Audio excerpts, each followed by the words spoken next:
Welcome back to Fitness or Fiction, a podcast dedicated to cutting through the hype of the health and fitness industry. Every week, we dig into a new topic and help you wade through the real information to make solid decisions on your fitness journey. Boom, we're live. Welcome back. We're not actually live though. This is not a live stream, but yes. Well, but it's recording. It is definitely recording. What are we going to talk about? Today, we are going to talk about flexibility/mobility. It's like it's become a buzz term. I remember when I got into fitness, it wasn't such a thing at all. People didn't care about it 10 years ago? Well, I think there were a group that did, but the main hype wasn't around that yet. Yeah, in my gym, when I started in the industry like 11 years ago, it wasn't something people were that concerned about. They weren't that concerned about hitting end range. It was all just about intensity at my gym anyways. It was an intensity fest, like just kick the crap out of everyone, push everything till failure, and try to just grind it and take lots of pre-workout, and it'll explode. And it'll explode. That was a thing, yeah. Single scoop, then 3 weeks later, double scoop, then 3 weeks later, triple scoop, and be like, I don't even feel it anymore. And then you start snorting it after 3 scoops, right? Gets to your blood faster? Yeah. Yeah, so mobility and flexibility is the topic. Before we get there, how you feeling about the last conversation we had? We were talking about posture, yeah? Yes. Not practice. We talking about posture. I stopped trying to straighten some of this and tighten up that, and yeah. I don't think stopping trying is the goal that we got across, though. I think what we talked about was the idea that, well, you don't necessarily need to hold yourself in one position all the time, but if you can't get back to that position, you got a problem. Yeah. So, really, do you feel like you carry yourself with good posture? Eh. You're a little too trappy. You have too much traps to have good posture. Would you agree? Trappy. I've never been called trappy. Right here? Oh. A little trappy. Olympic lifting will do that to you. I carry my shoulders a bit forward, and I tend to flex when I'm sitting. But I don't sit like that all the time, so I almost get zero pain. So, which from a guy that had multiple bulge discs at one point, I'd say it's okay. Yeah. But, you know, posture, there is value there. I'm not going to say there's not. We got to that. But the big thing is, when it comes to posture, does form dictate function? And the answer is no. If you have good function, then you should be sitting in a way that is conducive to your general physical health. Mm-hmm. So find that position of restful balance and change it when it's not good. Yeah. I did actually have a conversation with a client last week who asked me that like very thing that we talked about, where he was like, oh yeah, you know, I feel like my chest and my pecs are really tight and everything's pulling me forward, so I feel like we need to work more in the back to kind of straighten me out. And I was like, do we? Yeah. Well, we do need to find awareness. I'll get that, but the strength alone is not going to do it, man. Yeah. Yeah. It's the climber that can do single arm pull-ups. They are not weaker in the back than a 12-year-old dancer that stands with really extended posture at all. So I think we can agree on that. But how about wins for this week? How's your week been going? My week was long. I actually took a long weekend. I took Saturday, Sunday, Monday off, and I was trying to chill, but I ended up just doing a lot of chores, a lot of house chores. It's not really a win. Did a lot. That's an adult win. I did a lot of adulting. Yeah. Adulting's important too. I started working with a new client. Okay. I guess she will remain unnamed. Okay, that's fair. I don't know if that's... We'll keep her unnamed. You don't have permission, so... I was just showing you, though, recently, like, I wanted to see some testing, because she was... I gave her a 2-week trial program, and when she ran it, I was like, damn, this girl's strong. She looked real strong, according to the numbers, but I wasn't getting a lot of video of what she was doing, so I asked her to send me a push-up test and a chin-up test, and I was thoroughly impressed. Is that the one that you were saying got, like, 15 push-ups and 3 pull-ups? Yep. That's pretty good. Yep, I was impressed. That's a great starting point. That's fantastic. I love working with people like that because it's going to be so much fun to challenge those movements now. Nice. Yeah. Yeah, I enjoy that too. You get somebody that already has a little bit of function, and it's really fun to press it. Yeah. It's good. Nice. What about you? I had a good week. A lot of wins. I usually come back to the boys. You know, I posted yesterday, the boys were teaching me a lesson on, they asked for pho, and I'm like, okay, that's very mature. Let's go get some pho. So we did. we're waiting there for 15 minutes, and they're like, there's grass over there. Let's go play. I was like, oh, man. That, to me, I'm like, as an adult, you lose that stuff if you don't service it. So anyways, we did that. And then this morning, Lucas taught me a further lesson on, well, you know what? You need to enjoy life as it comes. And we're running late for Will's school. We're going to have to take him in through the office, which, A, he loves because he gets escorted to class. But Lucas was in tears because he wanted to wear his Bumblebee costume. Yesterday, he was a chef. The day before, he was, what was he the day before? Spider-Man. So every day he goes to day home, he's wearing a different outfit. So I turned around and got his Bumblebee costume. Totally made his day. And then he shows up to day home, and I realized he had his Spider-Man gloves on. So he was a Spider-Man Bumblebee. Right on. But yeah, lessons learned. I'll call those wins. I saw the videos playing in the grass. It looked like just like a roller coaster of like one boy runs at you, gets tossed, goes to the back of the line. Next one gets tossed, goes to the back of the line. I wanted in on that line. I was like, I should have been third. I would have tried. Curtis, please, throw me. I would have tried. I would have been like, you better jump. I can jump. But yeah, that was good stuff. I got lots of really good stuff going on with clients right now. Big wins. Today, 2 of my clients stayed for about a half hour after their session. We were talking about the challenges with motivation and how building a habit and your routines are going to trump all of that. Your belief system undergirding your actual routines and behaviors. Yeah. So, yeah, anyways, lots of wins. I'm feeling pretty good this week. I think there's a different, like, breaking into the online trainer, online coaching route. Like, you obviously working with a decent amount of online client days. Just speaking for myself, though, I'm starting to get some traction on online clients and working with online people, and I wasn't entirely sure what it actually was all about until I actually started getting regular check-in videos from clients and actually starting to see like regular technical analysis videos, like when I built their program and said like video requested with a little asterisk, like asking to send me a video, and actually getting those videos and giving feedback and getting like actual traction and seeing them improve and getting like weekly accountability check-ins. It was I don't know, it's making the process feel better being newer to it. Like I appreciate it a little bit more. It's definitely different than in-person coaching, but it's been just as rewarding for me, even though I'm just doing it on a smaller scale right now. But well, as you start finding out that you get to do what you're passionate about, that's when the real wins end up coming along. That's when it's going to be best for you. Yeah. So that's awesome, man. Great to hear. So this week we're talking about mobility/flexibility. Yeah, and we discussed that this video is probably just going to be more of a summarized, because mobility, flexibility, it's a huge topic. Yeah, so first of all, we have to define a bunch of terms, and then we can talk about what we're going to actually dig into on the research, because if we did that, it would be like, today we're talking about World War II. It's like, you might be able to do it, but it's going to be pretty surfacey. Yeah, and we dug into this talking about flexibility, mobility. It's like a hot topic right now. There's a lot of people. It's much more prominent in the industry. What are we trying to get out of this, though? Is this like, what's best? What's the best way to get mobility and flexibility? I think that we should identify pros and cons to each one of the approaches. Because to say that there's zero value in an approach is really challenging. It's like, well, how do I get the value out of that? And a lot of people approach this whole topic from bias. It's like, well, here's what I did, so that's what works. And that's true in a lot of places. Like we were talking about carnivore versus plant-based diets. It's like, well, I did this and I look like this, so it works. It's like, yeah, I did keto, it's the best. Yeah, that's called confirmation bias. So knowing that, it's like, okay, so I'm not going to double down and say, well, here's what's the best because I do it. Yoga's the best. The end. Yoga's good. I like yoga. It is far from the be all end all for mobility training. But I think if we approach it mindfully to talk about, okay, well, here's some successes of the following approaches. Here's some limitations. Here's some things you want to add to it to get a really well balanced approach. I think that should be the most value. You think that's probably the case? And then at the end, we're going to say which one's best.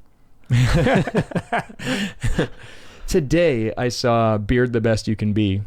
He's hilarious. He's on Instagram. Mobility Wizard on Instagram. Yeah, he's awesome. I actually do his class. I'm actually part of his class. And I have been for a while.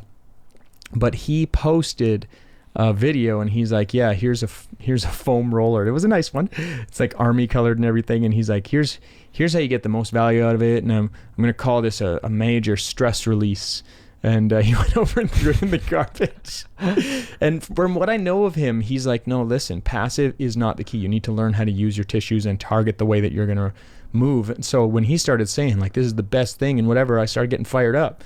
And then he threw it in the garbage. I was like, that's what I expected from him. I was hoping for a little more. I was like, when you said it, I was envisioning him like taking that foam roller with a bunch of dishes and just smashing them like like stress release, right? Like here's the best stress release, and just clubbing things with a foam roller. Well, the point that he's trying to make, a lot of people will be mad at him for doing that, but a lot of people are not getting myofascial release with a foam roller. Mm-hmm. It's like, we'll get into this more, but it's like thinking about cotton batting between two pencils. Squishing them together does not rip the cotton batting. So if you are trying to get rid of adhesions and get true myofascial release, you're going to have torsion. You're going to have to move one up and one down, which is, that's gliding of your muscle sheaths, meaning movement will do that for you. So you need your workout partner to squish two foam rollers on you and move them up and down?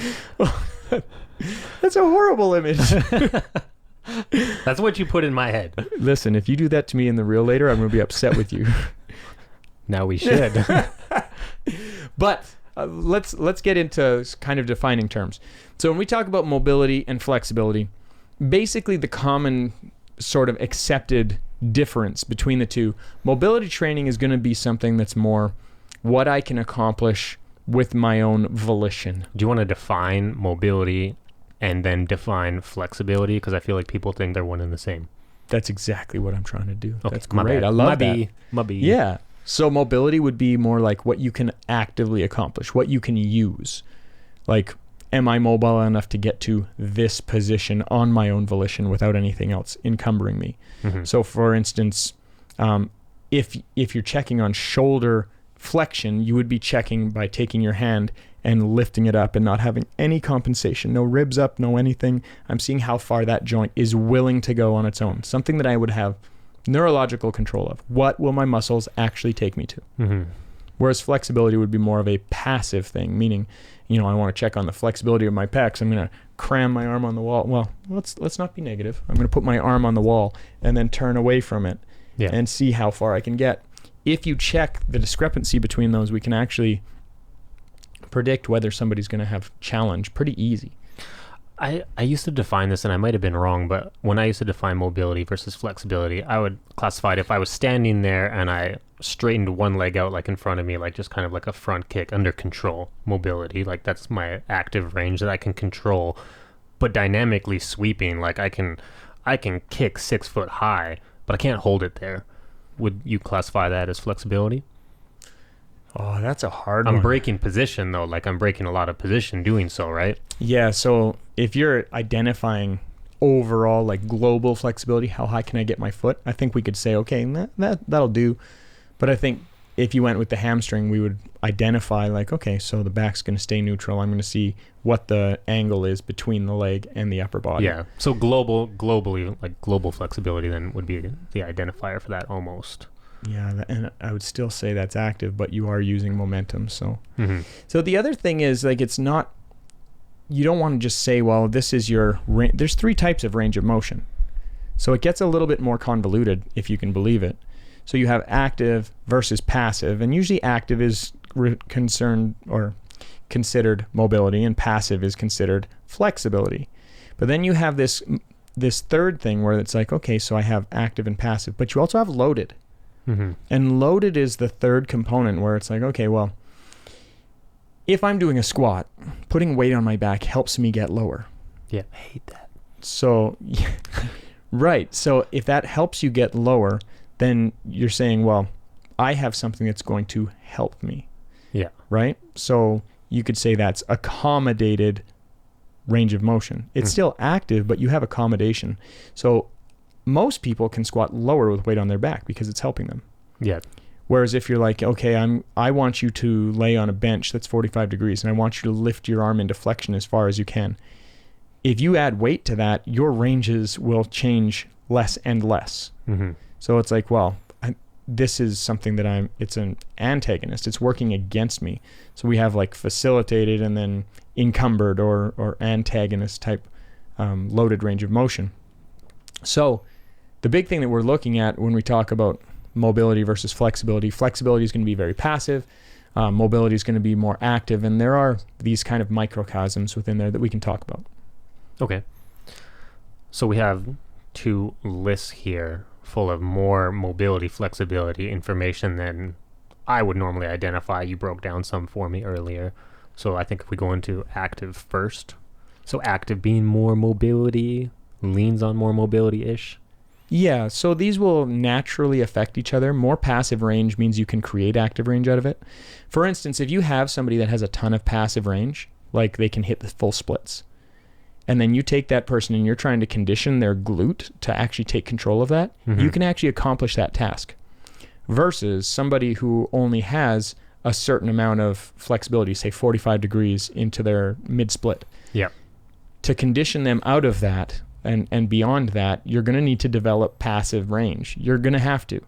So these are going to overlap a ton in a lot of these. There's this rule with the body where the body can't do what the body can't do. So it's like, well, if I can't even get there, how am I going to get more control? And usually you're going to see this kind of 15% difference between passive and active. The brain to communicate and actually control the end ranges, it's very hard. So you see this kind of bell curve between end range and mid range. So when we start identifying it, it's like, well, bear in mind that this is just a way of categorizing and organizing. This is going to be overlapping, and a really good strategy is actually going to be using a lot of these. And I'm really interested to see when we dig into the research if we can find things just specifically on those strategies. Because we'll see guys like Kelly Starrett going through a lot of like banded distraction type stuff, and you will see him doing a lot of foam rolling. We'll see him doing a lot of stretching. We'll see him using various strategies, which I think is a success. So when we get into this, we have to keep in mind we're going to be overlapping terms and using multiple strategies. So digging into research is going to be fun. Okay. Do you want to like lay down each active one? Yeah, let's do it. Let's start with active. Are we going to talk about it a lot? Just a little bit. Just a little bit. Just a little bit. Just a little bit. So the first one we have for active is dynamic style stretching or dynamic activity. Yeah, so give me an example of that. Well, for me, like that would be when you see somebody like warming up for squats, but they're going to do like things like leg sweeps, or a runner doing their ABCs before running. Leg swings, ABCs, things that are really dynamic. We might find just wild shoulder circles. Oh, and you will see that like before somebody is throwing, for example, you'll see them do really just this. Yeah. You do see that in the gym too. Yeah. Sorry, audio listeners. Yeah. Well, I used to do that as well. You know, the rotator cuff stuff with speed. My martial arts instructor told me to do that, and actually, it did help me a bit. So, because you have to control the load. So, dynamic movements are going to be things that we're more prepping the neurological system. It's like, okay, so I'm going to do something with speed. It makes sense. Even doing something like running, I would consider dynamic. Running is going to be something that, well, it's speed based. It's in general, generalized. It's not going to be really specific, like, oh, I'm just warming up this tissue, which can be a success, and it can also be a challenge. So when it comes to warming up, you know, getting your body temperature up is part of it, but I'd say preparing the tissues for what they're going to do is even more important. Yeah. I think that people vastly overestimate the value of just being warm. But if we're talking about mobility, flexibility, like things like leg sweeps, do they actually add value to and like increasing mobility? Like if I'm doing leg sweeps, does that translate to an increased mobility? You don't have to answer now. No, I'm not going to. The next episode. Yeah, we're going to get into the dynamic stuff and what the outcome is. It, like many things that you're going to find out, it really matters how you're applying it. Mm-hmm. For instance, I did a session with a guy named Nick Simpson, and he's a really good guy, and I know him from my time at Peak Power, and he does a lot of gait stuff. He worked with the speed skating team at the Oval, and I went to see him specifically to help me with my walking and running.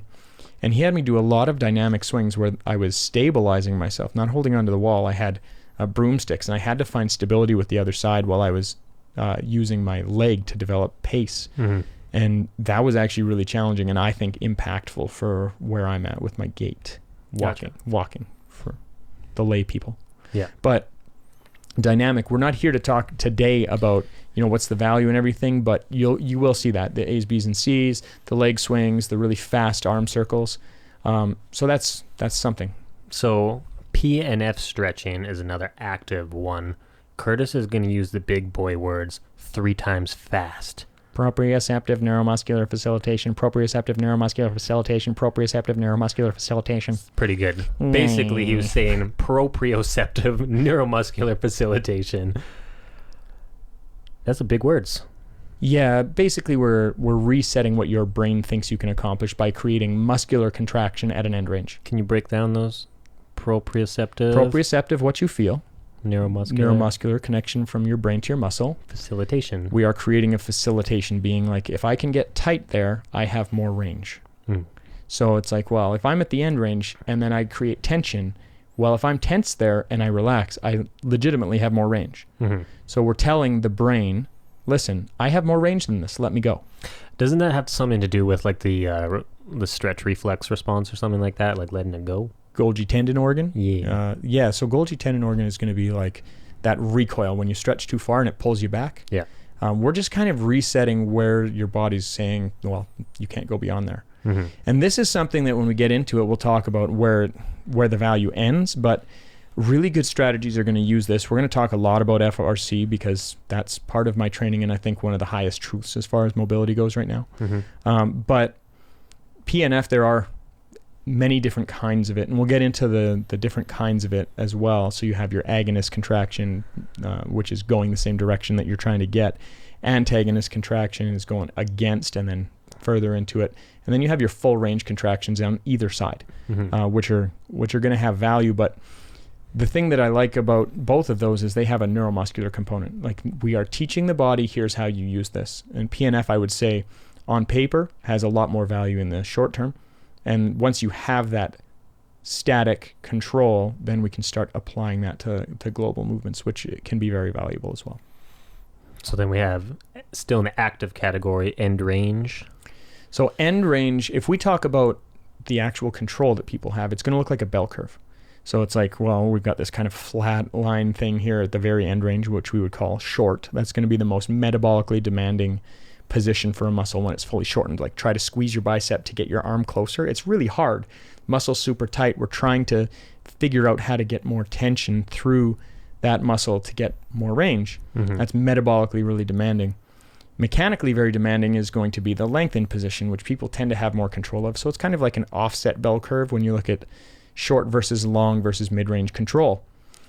Really, our goal in training muscles is to kind of turn that into more of a flattened kind of rainbow where we have better control at the end ranges and there's less of a discrepancy between the mid-range and the end range. So when we talk about end ranges, this would be figuring out exactly how to get into the end range and how to improve control there. So like end range liftoffs, for example, you go like 10% away from what you can actually accomplish and then lift off and really figure out how to use the tissue that's going to get you there.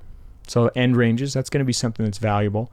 And I think when we look at research, we're going to see a lot of overlap in these. So it's going to be really interesting to see what the future episodes look like. Yeah, they kind of sometimes feel a little similar in ways and not similar in other ways. That's right. Tissue targeting is another one in the active.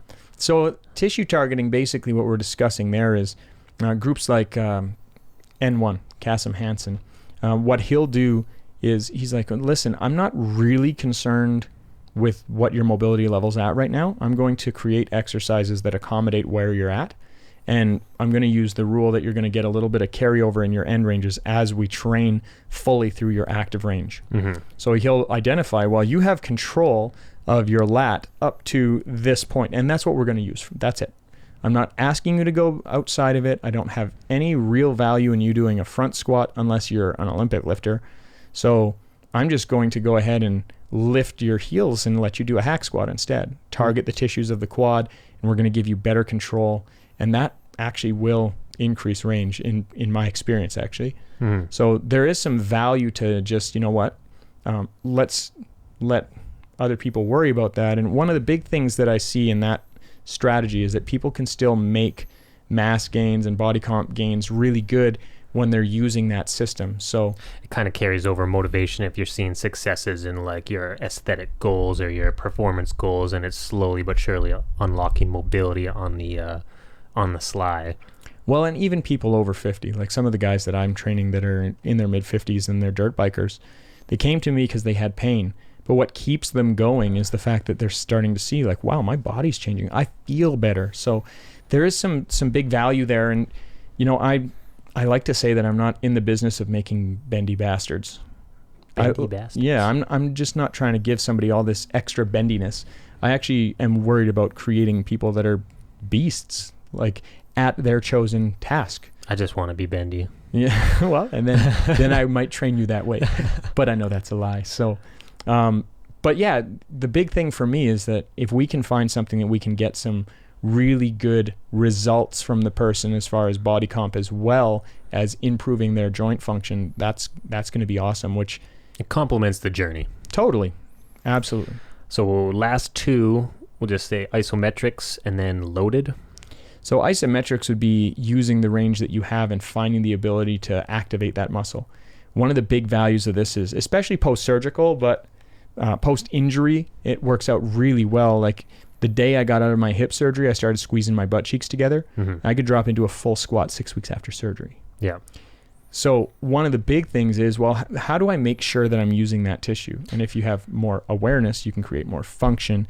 You create more function, you can create better performance. Would you put maybe a slash on isometrics and say isometrics slash just like general activation? Or is that wrong? Sure, yeah. Basically, isometrics, the value there is that you're not going to create any inflammation. Mm-hmm. So one position. So I'd kind of say, well, you could call it activation. You can call it Susan if it makes you happy, but you're staying in one spot. Yeah. I dealt with that a little bit, kind of like you, not after surgery, but with my low back injury. Before me and you actually were speaking, I was seeing athletic therapists, and they were constantly trying to get my glutes to actually squeeze or get awareness of my glutes, and I just didn't have it. They would lay me on my stomach, and I would sit there, and they'd be like, okay, squeeze your glutes. And I'm like, and just nothing would turn on. So I started doing it regularly, like kind of like you said, like just start trying to squeeze my cheeks. And after a while, it created better awareness, which... Are you squeezing your cheeks right now? Maybe. I am. Yeah. So, and then the last one would be loaded. And loaded, all of these can happen and add load. All of them, pretty much. But loaded is going to be something that's really, really interesting because, you know, you can take a range that you have control of to X percentage. And when you add load, you're either going to improve or remove some of that. Yeah. So this is kind of, if I look at it as three positions of, well, first identify awareness, then develop function. And after we've developed function, it's like, well, test that, make it stronger, make it more durable, because injury is caused by a tissue that no longer has the strength to bear the load presented. Yeah. So if you're not trying to get there and you're an athlete, for example, when you're presented with a load that tissue can't handle, that is how you spell injury. It's interesting too when you say that strength was the bell curve. So like you're hot, like that bell curve, you're weaker on each end of the spectrum. And it's interesting when you talk about loaded stretching being like, depending on the load, it's going to affect differently. Like if I was laying on my back doing a lat pullover and I had it here, if you tried to load me with an 80-pound dumbbell, it's going to be real scary and injury city. So I'm going to come into a stronger range where I'm not going to actually be getting that stretch anymore. Whereas if you give a lighter load, I'll actually let that lighter load actually dig into it a little bit. Absolutely. So, yeah, and if we were to flip you over, we could be like, yeah, I can use 2 pounds and I can't lift it. Mm-hmm. So, yeah, it allows us to work on either side of the joint, which is super valuable. Then we get into passive. You want to start the passive off? Static holds. Static holds, that's your generalized old school stretching. Hold it for 3 sets, 30 seconds. I made a reel on this on my Instagram recently where, like, I mean, you discussed this. I enjoy static hold stretching primarily for like its meditative purposes. I said, like, rather than hold it for 30 seconds, hold it for 5 deep breaths or 10 deep breaths. And it's kind of calming to me. It's less intense. It doesn't feel like a workout per se. Totally. Yeah, I have people come to joint level strength class, and one of my buddies came. He's like, man, that is not stretching. I burned 370 calories. I'm like, it's called joint level strength. Where do you see stretching in that? Yeah. We do stretch, though. This is what people think, though, right, back in the day, unlocks flexibility gains. Like, oh, you must stretch a lot. Oh, I need to stretch more. This is the microcosm that facilitates people's understanding of flexibility training. Oh, I know I need to stretch. It's static, like, well, stretching. Listen, static or plastic stretching, that is holding one position. It's generally passive. And yeah, you can get some gains there, but you're not going to get a lot of control. However, there's major value in the fact that you can open up range you didn't have, and then you can add the control after the fact. Yeah. So in joint level strength, I do that a lot. You'll see that with FRC and kin stretch. They use it a ton. And the big thing that they're trying to accomplish is, can we create the range of motion to then facilitate more control? So yes, is that the only strategy? No. And how do you use that strategy is the real question. You're going to find, I'm really looking forward to researching this one, because you'll see up to 30 seconds you have this, like, there's going to be gains, and then it just kind of levels off. The interesting thing is at 2 minutes, you're going to see it take off and start raising the bar again. But who's going to hold a stretch that long? Yeah. Right? So that's something we can talk about for sure. So down the passive train, there's myofascial release, foam rolling, hand rollers, lacrosse balls in the shoulder. Absolutely, yeah. Now this one is interesting because I've already talked about, is it really myofascial release? And in a lot of cases, I'd say it's not. Yeah. Like, it's just not. If we were to start adding contractions or adding torsion, we can create myofascial release. But is it usually myofascial release? No, especially when it's done in a passive environment. So we're going to have to talk about how to take that tool and make it better. Mm-hmm. And it's actually adding one of the active ones. So it's fun. But myofascial release, there is value there, and it's mainly in circulation. And if you have a muscle that is neurologically facilitated, meaning it just feels tight, and a therapist has said, listen, I need you to settle this down, it can be a good tool. Globally, doing it to your whole body just because, I have a hard time getting behind. Just doing a full body foam rolling day. Yeah, that's so random. And a lot of research on that, I think we're going to find, is going to say after the first bout of 30 seconds, you don't get much more gain. Yeah. But we'll dig into that and see if that's a true statement or not. Almost goes hand in hand with vibration, massage guns. Yeah, so that's very similar. I would say it's very similar. Yeah. Still a passive strategy, but does it increase circulation? Yes. Can that help with recovery? Yes, sure. And can that help with the muscles that just need to let go that are hypertonic? Yeah, that can help. Yeah. And then, you get from there, you go straight into therapy. And therapy, whether it's chiro or massage or osteo or AT or whatever it is, a lot of it is passive. Now, you can do things that are more active, but even if you're saying, well, active release technique is active, it's like, well, if they're taking you through the range, it's still passive. Mm-hmm. Semi-active, we might call it. Yeah. And then if they're asking you to go through the range, it's more active for sure. But a lot of that is like, people think that they're going to get a massage and that all their problems will be fixed. That facilitates the further training of your body. You have responsibility for your body, and the better you control those ranges, the better you get. Yeah. So I saw a guy on Instagram recently post a picture of LeBron with ice on both knees and whatever else. And he was like, listen, man, get up and move. Motion's lotion. Yeah. And it's true. It is true. And P.S., ice actually does create inflammation. That's why your skin turns red when you put ice on. Just saying. But it can be a good thing, though. Mm-hmm. So, and then the last one. Well, I think for therapy, too, it has to be said that it really depends on the therapist that you're seeing. Because my chiro does not put me through anything passive. It's all hell. It's so painful. In my view, that makes him better. You hear that, Ray? Good job, Ray. Last one, distraction. Distraction is going to be one of those things. You'll actually see a lot of this with Starrett's approach, where like they'll be getting into a stretch with your hip, and they'll put a band around the thigh really high to get some distraction, pulling the joint in that direction to give space. Mm-hmm. So that is a passive input. Like, we're asking that joint to go that way. You'll see him use it actively, like going in and out of dorsiflexion to get different angles at the hip. Yeah. But really that is a passive input to create space. And again, I'm not saying that any of these are good or bad. I'm literally just saying, here's what we run into. And I use, I think, all of these. Yeah, I think at the end of the day, once we go through multiple of these episodes and dig into them deeper, we'll find that there's a little bit of value to everything. Maybe more in some sections.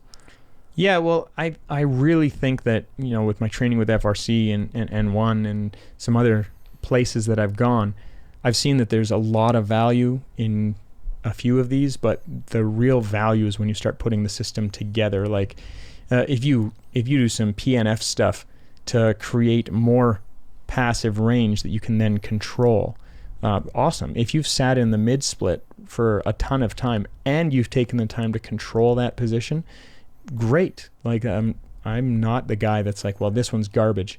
There might be ways of getting about something faster. So like, well, if you're going to apply this, this, and this, it's the fastest way. That doesn't make it the best. Like, the best program is one that people will do consistently. Yeah. So even if we bring up yoga, you know, a lot of people are against yoga, and it's like, oh, you have back pain, go to yoga. I'd say that's not necessarily the right choice. It can be, but if you have disc pain, there's a lot of positions that ask you for spinal flexion. It will replicate pain, and it's just part of the system. It's not made for you. So it ends up coming back to, you know, this is best done in a system that is based on you. So when we look at I like to call it factory fitness. Factory fitness is a real phenomenon, and it's quite literally trying to fit a person into a system instead of fitting the system to the person. Yeah. And that's not to be negative. It's to say, I believe fitness is best done when it's a solution that person can get behind, that works with where they're currently at and what they're willing to do. I think that's a fair assumption or assertion, one of the two. But really, with all of this, we've opened up a box to discuss. We have 6 active strategies. We have 5 passive strategies. And as we get through this, we're going to find out the overlap and talk about some of the systems and strategies that we use that we see great value in. But the overarching goal is, how do you find the system to get yourself out of the place you're at? Most of what I deal with people is, well, I have pain here, or I have dysfunction here, or, you know, I've had surgery here. What do I do? Because stretching and strengthening isn't the full story. And I say, congratulations, that is true. Let's show you some other options. I dig it. So at the end of all this, are you like down to have like a Mortal Kombat battle between who's more flexible, me versus you? Like, we'll get the music playing and little health bars and go into a position, and then like whoever doesn't, the health bar will drain. Huh? I'm into it. I don't know how the hell we're going to edit that, but oh, that's your thing. Mortal Kombat. We have to get like the really intense techno music too. Yeah, we'll set up a casino site. You can place your bets. Well, I think I'm going to smoke you on the shoulders and mid back. You might smoke me on some things. I'll maybe I smoke think you're you going on to some smoke things. me on the hips though, especially straddle position right now. Yeah. Any hoozles. That's going to be a fun thing though. That'll be fun. If only I could set that up. Yeah. Well, you know, at the end of the day, thanks for joining us if you've made it this far. And if you do have any questions, queries, drop us a line. We'll definitely address such. All right. Thanks for listening. Thanks for joining us this week. We appreciate your support. If you enjoyed this episode, we'd love it if you would subscribe, follow, and throw us a like on YouTube, Spotify, or Apple Podcasts.